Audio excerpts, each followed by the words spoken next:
موجودی امروز دوستای نازنین، میخوایم امروز برای از اینکه کارا زیاد سخت و پیچیده نشه و مو خاطر یک ویدیو بگیرم از موجودی رنگ ها و طرح هایی که فعلا موجود داریم. اینمی که میبینین اینمی از این رنگ خیلی کم مانده، طرحش بسیار عالی است. اینا رو بر شما نشان بدم، باز شما میتونین اسکرین شات بگیرین، اما رنگ یا طرحی را که نیاز دارین دم روان کنین. یعنی سعی کنین این رنگ لاجوردی است، یک کمی امیر خم چیز میکنیم که از لحاظ رنگش را بتونین خوب تشخیص بدین برش. هرچی که زیاد مردم میپسنده و خوش داره این رنگ است. سعی کنین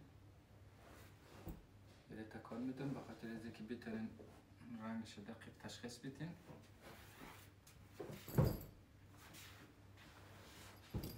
سرخ این دمی مدل است.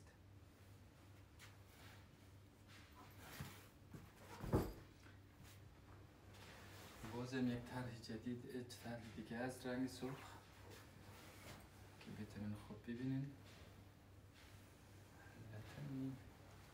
نور ما خیلی بیرخم است واقعا. حالا اگر زیاد کیفیت فیلم خوب نبود دوباره مجبوریم بگیریم. اینه میبینین این شکلی هستن. از این رنگ که بیخی کم مانده، از این رنگ فکر کنم یک 3-4 دانه بیشتر نباشه، دیگهش بیخی فروخته شده رفت.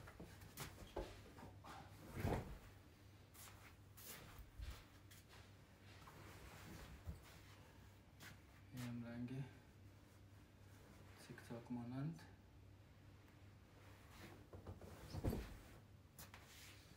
سرخ با یک طرح دیگه شکلی هست. اسکرین شات بگیرین.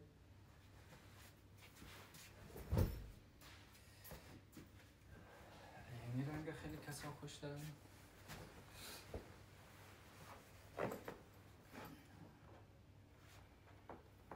شکل است. یعنی هر رنگی که خواستین میتونیم به پست بریتان روان کنیم یا خودتان بیاین ببرین. سوایی هم بود رنگ های، یک تعداد رنگ های دیگه شما هنوز پر نکردیم اونا.